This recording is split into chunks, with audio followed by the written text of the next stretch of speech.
الدین الخالص. الحمد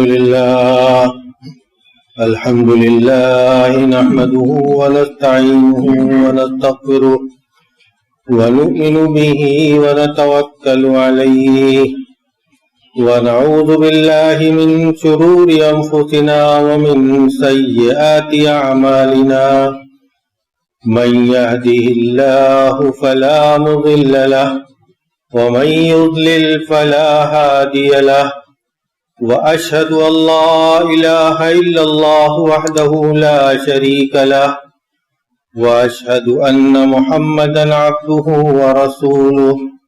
أما بعد فإن خير الحديث كتاب الله وخير الهدي هدي محمد صلى الله عليه وسلم وشر الأمور محدثاتها وكل محدثة بدعة وكل بدعة ضلالة وكل ضلالة في النار.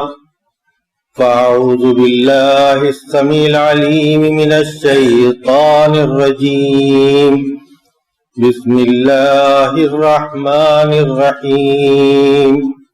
ونزلنا من السماء ماء مباركا فأنبتنا به جنات وحب الحصيد والنخل باسقات لها طلع نضيد رزقا للعباد وأحيينا به بلدة ميتا كذلك الخروج.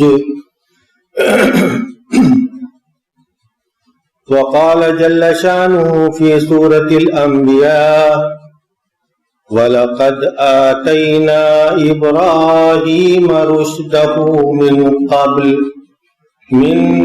قَبْلُ وَكُنَّا بِهِ عَالِمِينَ.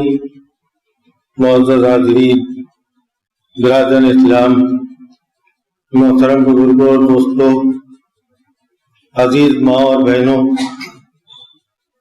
عشرہ ذی الحجہ شروع ہو چکا ہے اور اس کے بارے میں آپ نے سنا ہوگا کہ اس عشرہ میں نیکیوں کے اعمال اللہ رب العالمین کو بہت زیادہ محبوب ہیں. اس لیے اس عشرہ میں جو بھی ایام باقی ہیں زیادہ سے زیادہ عبادتیں ہمیں کرنی چاہیے، زیادہ سے زیادہ نیکیوں کے کام، بھلائی، ہمدردی، صدقہ و خیرات، تلاوت قرآن، نوافل، ان سب چیزوں کی پابندی کرنی چاہیے. اللہ رب العالمین کو نیکیوں کی عمل اور دنوں کی بنسبت اس عشرہ میں بہت زیادہ محبوب ہے، اور اس عشرہ کے اللہ رب العالمین نے قرآن مجید میں قسم بھی کھائی ہے. اور میرے بھائیوں، اس کے بعد جس سنت ابراہیمی کی یاد کو تازہ کرنا ہے، ہمیں 10 ذی الحجہ کو کیا یہ کام صرف اتنا ہے کہ ہم اپنی جیب سے پیسے خرچ کر کے جانوروں کو خرید کر اور اس کو 10ویں تاریخ سے 13ویں تاریخ تک ذبح کریں، خوشیاں منائیں، اس کا گوشت کھائیں، بانٹے تقسیم کریں، بس اتنا ہی کام ہے ہمارا اس قربانی کے تئیں؟ ہم اس کو قربانی کہتے ہیں. قربانی اللہ رب العالمین کی رضا کی خاطر اپنا سب کچھ نثار اور نچھاور کر دینا. قربانی تو جس کی قربانی، جس کی ذات بابرکات کے ساتھ یہ قربانی منسوب ہے، حضرت ابراہیم علیہ السلام، اس قربانی کی روح کو سمجھنے کے لیے بغیر اس قربانی کو روح کو سمجھے ہوئے اگر ہم نے قربانی کی تو ہم نے اس قربانی کا اصل مقصد حاصل نہیں کیا. اس قربانی کی روح کو پانے کے لیے، اس کے اصلی مقصد کو پانے کے لیے یہ دیکھنا ہوگا کہ یہ کس کی ذات کے ساتھ منسوب ہے، کس کی یادگار ہے، حضرت ابراہیم علیہ السلام کی. تو ان کی زندگی میں قربانیاں ہی قربانیاں ہیں. ان کی زندگی کی ساری قربانیوں کو یاد کرنا ضروری ہے. بغیر ان قربانیوں کو یاد کیے ہوئے ہم یہ قربانی نہیں کر سکتے. آپ سوچئے اور غور کیجئے کہ نبی کریم صلی اللہ تعالی علیہ وسلم سے پوچھا گیا کہ من اشد الناس بلاء یا رسول اللہ، سب سے زیادہ آزمائشوں میں کون لوگ مبتلا کیے جاتے ہیں؟ آپ نے فرمایا کہ الانبیاء ثم الامثل فالامثل یبتلی الرجل علی حسب دینہ. کہا کہ انبیاء پھر جس قدر نیکوکار لوگ ہوتے ہیں آدمی کو اس کے دین کے مطابق آزمایا جاتا ہے. جو جتنا دیندار اس کو اتنا ہی زیادہ آزمایا جائے گا. اتنی بڑی آزمائش کہ ابراہیم علیہ السلام کو اللہ رب العالمین نے روح کو ہدایت بخشی اور سورہ انبیاء کی جو آیت کریمہ پڑھی کہ اللہ رب العالمین نے اس کو فرمایا کہ وَلَقَدْ آتَيْنَا إِبْرَاهِيمَ رُشْدَهُ مِنْ قَبْلُ وَكُنَّا بِهِ عَالِمِينَ، کہ ہم نے ابراہیم کو بہت پہلے سے روح کو ہدایت دے دی تھی اور ہم ان کو جانتے تھے. ٹھیک ایسے ہیں وَأَنذِرْ عَشِيرَتَكَ الْأَقْرَبِينَ، پہلے اپنے گھر والوں کو ڈراؤ، قریبی رشتہ داروں کو ڈراؤ. تو سب سے پہلے اپنے باپ کو نصیحت کی. وہ باپ جو صرف بت پرست نہیں تھا، بت ساز اور بت گر تھا.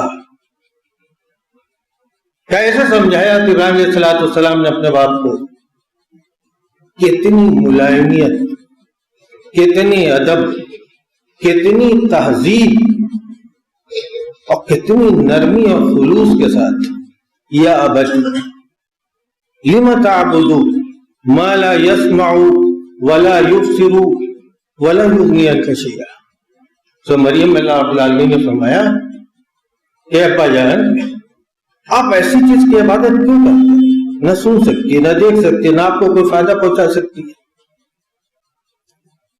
یا ابتی انی قد جاءنی من العلم ما لم یأتک فاتبعنی اہدک صراطا سویا. کہا کہ والد محترم، میرے پاس ایسا علم آیا ہے جو آپ کے پاس نہیں آیا، آپ میری پیروی کیجئے، میں آپ کو سیدھے اور صحیح راستے کی رہنمائی کروں گا. یا ابت لا تعبد الشیطان، آپ شیطان کی اتباع مت کیجئے. انہ کان للرحمن ان الشیطان کان للرحمن عصیا، شیطان تو رحمان رحم کرنے والے اللہ کا پرانا نافرمان ہے. یا ابتی انی اخاف ان یمسک عذاب من الرحمن فتکون للشیطان ولیا، مجھے ڈر ہے کہ آپ کو عذاب نہ پہنچے، آپ شیطان کے دوست نہ بن جائیں. تو جواب کیا ملا؟ بڑے لگن، بڑے حوصلے کے ساتھ گئے تھے اپنے باپ کو سمجھانے کے لیے طے کہ اراغب انت عن آلہتی یا ابراہیم، تم میرے معبودان سے روگردانی اور اعراض کر رہا. لئن لم تنتہی، اگر تم باز نہ آئے، لارجمنک، میں تمہیں سنسار کر دوں گا. واہجرنی ملیہ، مجھے چھوڑ کر چلے جاؤ. لیکن پھر بھی میں سنسار کر دوں گا، میں تمہیں مار ڈالوں گا. لیکن کہتے سلام علیک، آپ پر سلامتی. وہاں تو کہہ دیا کہ ساستغفر لک ربی انہ کان بی حفیہ، میں آپ کے لیے مغفرت کی دعا کروں گا. لیکن جب بعد میں معلوم ہے کہ تو اللہ کا دشمن ہے، سورہ توبہ میں اللہ رب العالمین نے فرمایا کہ وعدہ کر دیا تھا ابراہیم نے، کہ جب ان کو پتہ چلا تو نادم. یہ آزمائش، شیرخوار بچے کو ماں کے ساتھ بے آب و گیا وادی مکہ میں صفا پہاڑی کے پاس ایک اونچی جگہ پہ پیڑ کے نیچے ایک تھیلے میں کھجور اور ایک مشکیزہ پانی کے ساتھ چھوڑ دینا، کس کے لیے حوصلہ ہو سکتا ہے؟ جب پوچھتی ہیں کہ آپ ہمیں کہاں چھوڑ کے جا رہے ہیں، کوئی جواب نہیں دیتے. جب کہتی ہیں کہ اللہ کا حکم ہے تو کہا ہاں، تو کہا تب تو اللہ ہمیں ضائع نہیں کرے. اپنے دین کی بقا، اپنے دین کی حفاظت کی خاطر آگ میں جلنا قبول کر لیا. کوئی عورت بیمار ہوتی تو کہتی تھی میں شفایاب ہو جاؤں گی تو اتنی لکڑیاں ابراہیم کو جلانے کے لیے دوں گی. اور جب آگ میں ڈالا گیا تو کیا کہا؟ حسبنا اللہ و نعم الوکیل. ایک نبی کی زبان سے جب یہ نکلے حسبنا اللہ و نعم الوکیل، اللہ ہمارے لیے کافی اور اللہ کتنا اچھا کارساز ہے. سوچئے اس کا مفہوم کہاں سے نکلتا ہے اور کہاں تک پہنچتا ہے. اور یہی بات نبی کریم صلی اللہ تعالی علیہ وسلم سے جب غزوہ احد میں کہی گئی تو کفار پھر پلٹ کر کے حملہ آور ہونے کو، تو صحابہ کرام نے کہا حسبنا اللہ و نعم الوکیل. اس لیے کہ ملت ابراہیمی کی اتباع کرنے کا نبی کریم صلی اللہ تعالی علیہ وسلم کو حکم دیا گیا. یہ ابراہیم علیہ السلام ہیں. تو وَمَن يَرْغَبَ عَن مِلَّةِ إِبْرَاهِيمَ إِلَّا مَن سَفِيَ نَفْسَهُ، جو ابراہیم کی ملت سے اعراض کرے گا بے وقوف، اس کی حق ماری گئی ہے. اور پھر آخری میں بیٹے کی قربانی، وہ جو 86 سال کی عمر میں پیدا ہوا، وہ جب چلنے پھرنے کے لیے قابل ہوا تو حکم ہوا کہ اس کو آپ قربان کریں. ذرہ برابر درج نہیں کیا تو اس کے لیے بھی تیار ہو گئے. اس کی یاد ہم تازہ کرتے ہیں. اور اللہ رب العالمین نے فرما دی ان ھذا لہو البلاء المبین، سری آزمائش تھی. وفدیناہ بذبح عظیم، اور ہم نے ایک عظیم ذبیحہ فدیہ میں دے دیا، اور وہ تھا سفید سینگ والا میڑا جو حضرت ابراہیم کی جگہ ذبح کیا ہوا پڑا تھا. اب اس قربانی کا حکم کیا ہے؟ قربانی کا حکم ہے کہ سنت موقدہ ہے. ہر صاحب استطاعت کو قربانی کرنی چاہیے. صحیح بخاری میں نبی کریم صلی اللہ تعالی علیہ وسلم کے قول موجود ہے.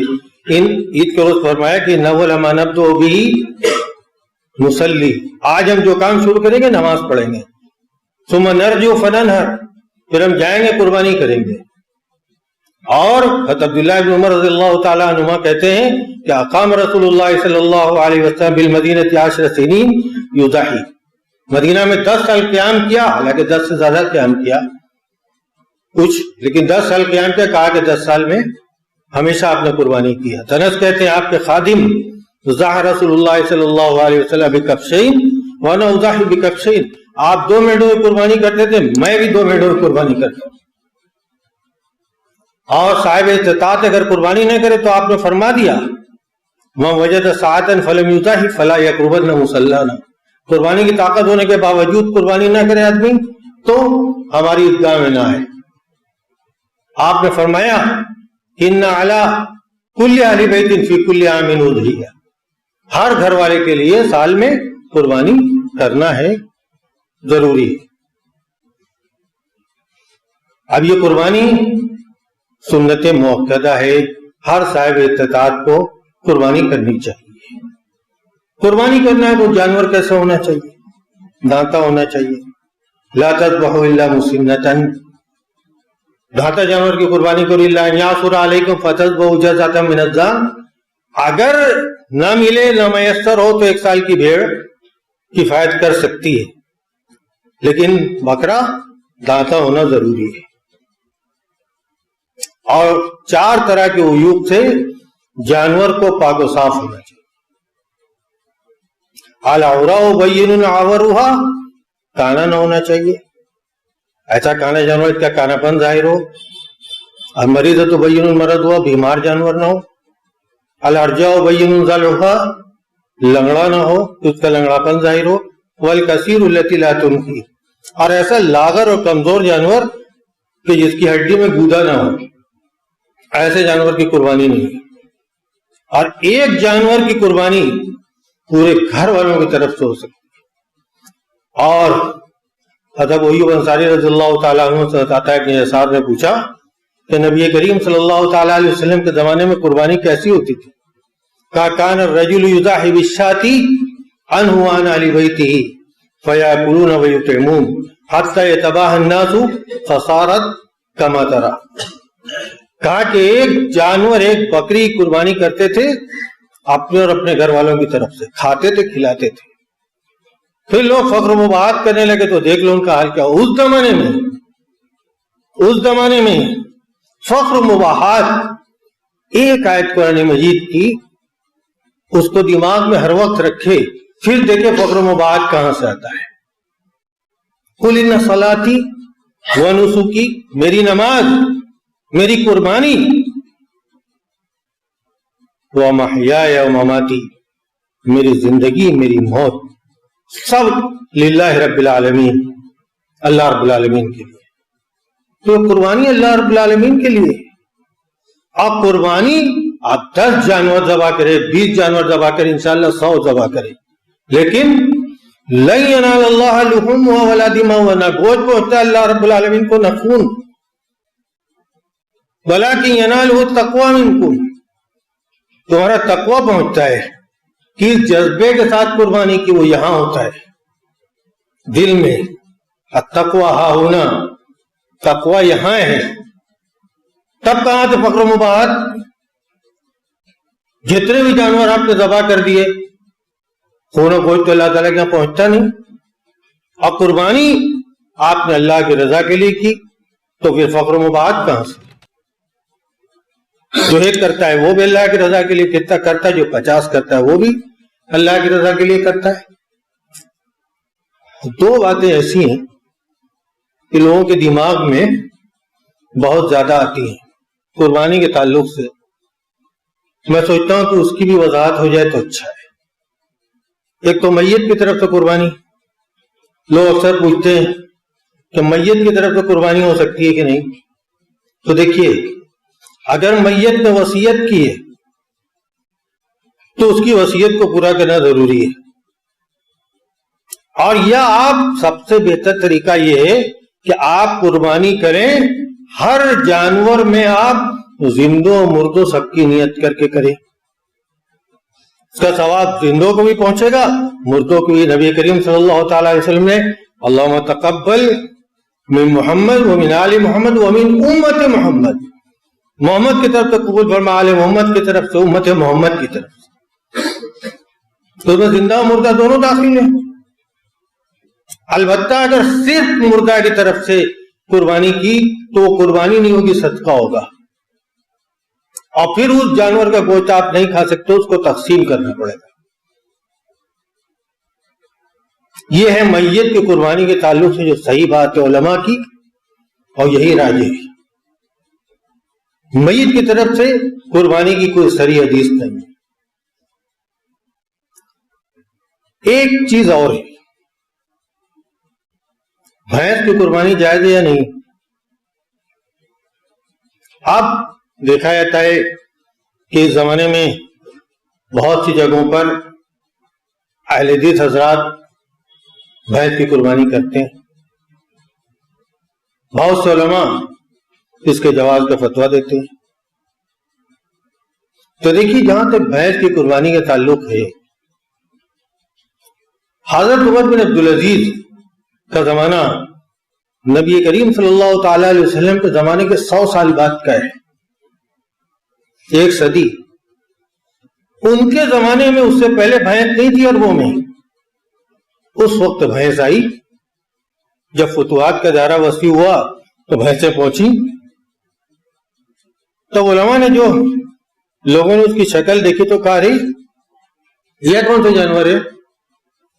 تو گائے کی طرح تھن بھی اس کو ہے، اور گائے کی طرح دودھ بھی دیتی ہے، گائے کی طرح کھاتی بھی ہے. تو کچھ لوگوں نے کہا کہ نہیں، اس کا دودھ نہیں پینا ہے. لیکن حضرت عمر بن عبدالعزیز نے اپنے زمانے کے علماء کو اکٹھا کیا، ان سے پوچھا کہ آپ لوگوں کی رائے کیا ہے؟ کہا نہیں، یہ گائے کی قسم سے، اور گائے کی طرح اس کا تھن بھی ہے، اس کا دودھ جائز ہے. دیکھا کہ یہ دودھ بھی زیادہ دیتی ہے، اس کے دودھ کی دہی بھی زیادہ اچھی ہوتی ہے، اس کے دودھ کی پنیر بھی زیادہ اچھی ہوتی ہے. اچھا، پھر اس کے بعد دوسرا مسئلہ اس زمانے میں پیدا ہوا کہ زکوٰۃ. اب بھائی بہت زیادہ تعداد میں بھینسیں ہو گئی، تب کیا ہو؟ تو انہوں نے فتویٰ دیا کہ نہیں، جیسے گائے کی زکوٰۃ دی جاتی ہے ویسے ہی بھینس کی. یعنی مماثل کیا گیا ہے نا، گائے کے مشابہ کیا گیا کہ نہیں؟ زکوٰۃ دینے میں کیا گیا. اچھا، اب قربانی کی بات جہاں تک آتی ہے تو اللہ رب العالمین نے قرآن مجید کے فرمایا کہ وَلِكُلِّ أُمَّةٍ جَعَلْنَا مَنْسَكًا لِيَذْكُرُوا اسْمَ اللَّهِ عَلَىٰ مَا رَزَقَهُم مِّن بَهِيمَةِ الْأَنْعَامِ، ہر امت کے لیے ہم نے قربانی کا طریقہ متعین کر دیا تاکہ وہ اللہ رب العالمین نے جو ان کو بہیمۃ الانعام عطا کیے ہیں ان پر وہ اللہ کا نام لے کے ان کی قربانی کرے۔ اب بہیمۃ الانعام 8 قسمیں ہیں۔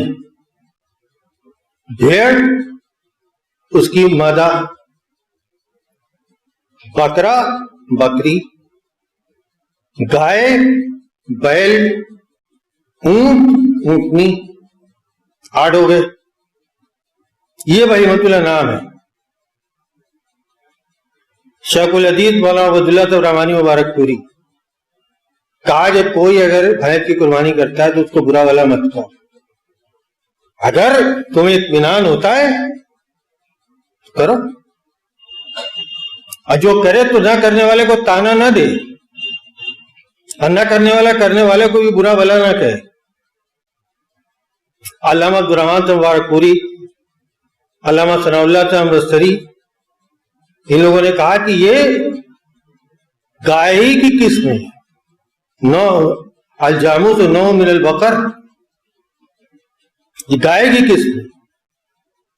اور کہا کہ بہیمۃ الانعام تو اللہ رب العالمین نے ذکر کے طور پر سامنے کیا ہے لوگوں کے کہ اس زمانے میں وہاں عربوں کے یہی جانور تھے، لیکن یہ نہیں اس سے ثابت ہوتا یا لازم آتا کہ اس میں اور جانور داخل نہیں کیے جا سکتے۔ جیسے بعض لوگ کہتے ہیں کہ دمبا کے لیے کوئی سرحد نہیں آتی، لیکن بھیڑ اور بکری پر اس کو قیاس کر کے دمبا کی وہ قربانی ہوتی۔ اسی طرح کہا کہ اگر اس کو گائے کی قسم سے مان لیا جائے تو قربانی ہو سکتی۔ اور اسی بنا پر بعض علماء نے جواز کا فتویٰ دیا، اور اس کے متعلق بہت سی کتابیں مارکیٹ میں بھی آ گئی، اور بہت سے صوبوں میں بہت سے علماء اہل حدیث نے اس کا فتویٰ دیا، اور وہاں کھلے عام قربانی ہوتی ہے۔ ایک نقطہ بس وہ یہ کہ اختلاف سے بچنے کے لیے چھوٹے جانور کی ہی قربانی کرے اگر استطاعت ہے تو، اس میں کوئی دل کو سکون رہے گا، کوئی اختلاف نہیں، اس میں سب کا اتفاق ہے۔ اور سوال وہاں پیدا ہوتا ہے کہ اب متوسط اور غریب لوگ ایسے بھی ہیں کہ تو بکرا خریدنے کی طاقت نہیں، فرض کیجئے کہ ان کو بکرا خریدنے کی طاقت نہیں، لیکن بھینس اور کٹا میں ایک حصہ خرید سکتے ہیں، سستا ہے۔ تو اب یہاں نہ کرنا زیادہ بہتر ہے کہ کر لینا زیادہ بہتر ہے؟ تو یہاں علماء یہی کہتے ہیں کہ نہیں، کر لینا زیادہ بہتر ہے، نہیں سے ہاں زیادہ بہتر ہے۔ لیکن اختلاف سے بچنے کے لیے کوشش یہی کرنی چاہیے کہ چھوٹے جانور کی قربانی کر لیں اور چپ چاپ اختلافات سے بچا لیں، باقی اس میں بہت زیادہ کیل و کال نہیں کرنا چاہیے، اور بہت زیادہ فتویٰ وغیرہ لوگوں کو نہیں دینا چاہیے، اس لیے کہ جو باتیں حق اور حقیقت تھیں وہ میں نے آپ کے سامنے بیان کر دی۔ اللہ رب العالمین سے دعا ہے کہ بار الہ تو ہماری قربانی میں خلوص پیدا کر دے، نیک نیتی پیدا کر دے، اور اپنی رضا کی خاطر یہ قربانی کرنے کی ہمیں توفیق عطا فرما۔ بار الہ تو ہمیں پکا اور سچا مسلمان اور آخرت کی فکر کرنے والا بنا دے۔ بار الہ تمہاری عبادتوں میں اپنی رضا و خوشنودی کا رنگ بھر دے۔ مولا ہمیں جو لوگ برسر روزگار ہیں تو ان کے روزگار میں برکت عطا فرما، اور جو لوگ رزق حلال کے لیے کوشاں ہیں مولا غیب سے تو ان کی مدد فرما، ان پر رزق حلال کے دروازے کشادہ فرما دے۔ جو لوگ بیمار ہیں ان کی شفا یابی کی سبیل پیدا کرتے۔ بار الہ اس وبائی بیماری کو ہمارے ملک اور پوری دنیا سے ختم کر دے۔ بار الہ ہمارے گناہوں کو معاف کر دے، اس پر عفو و کرم کا قلم پھیر دے۔ مولا تو ہمیں معاف کر دے، درگزر کر دے، اور جتنی زندگی ہمیں دے، دینداری کی زندگی دے، صحت کی زندگی دے، امن و امان کی زندگی دے، سکون و اطمینان کی زندگی دے، عزت و وقار کی زندگی. اور جب یہ دنیا سے اٹھا تو لا الہ الا اللہ محمد رسول اللہ کے ساتھ ہمارا خاتمہ بالخیر فرما. اقول قولی ھذا واستغفر اللہ لی ولکم ولسائر المسلمین من کل ذنب فاستغفروه انه هو الغفور الرحیم.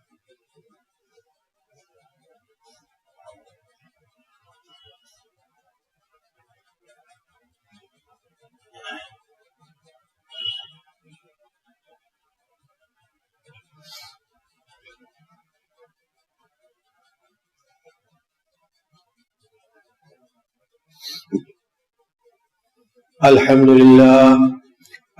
لله نحمده ونستعينه ونستغفره ونؤمن به ونتوكل عليه ونعوذ بالله من شرور أنفسنا ومن سيئات أعمالنا من يهده الله فلا مضل له ومن يضلل فلا هادي له وأشهد أن لا إله إلا الله وحده لا شريك له وأشهد أن محمدا عبده ورسوله. أما بعد فأعوذ بالله السميع العليم من الشيطان الرجيم. بسم الله الرحمن الرحيم. إن الله وملائكته يصلون على النبي يا أيها الذين آمنوا صلوا عليه وسلموا تسليما. اللهم صل على محمد وعلى آل محمد كما صليت على إبراهيم وعلى آل إبراهيم إنك حميد مجيد. اللهم بارك على محمد وعلى آل محمد كما باركت على إبراهيم وعلى آل إبراهيم إنك حميد مجيد. اللهم نور قلوبنا بالإيمان. اللهم نور قلوبنا بالإيمان واشرح صدورنا بالإسلام واجعلنا هداة مهتدين وادخلنا في عبادك الصالحين. اللهم فرج هم المهمومين ونفس كرب المكروبين واقض الدين عن المدينين واشف مرضانا ومرضى المسلمين. ربنا آتنا في الدنيا حسنة وفي الآخرة حسنة وقنا عذاب النار. عباد الله رحمكم الله، إن الله يأمر بالعدل والإحسان وإيتاء ذي القربى وينهى عن الفحشاء والمنكر والبغي يعظكم لعلكم تذكرون. اذكروا الله يذكركم وادعوه يستجب لكم ولذكر الله تعالى أعلى وأولى وأعز وأجل وأكبر.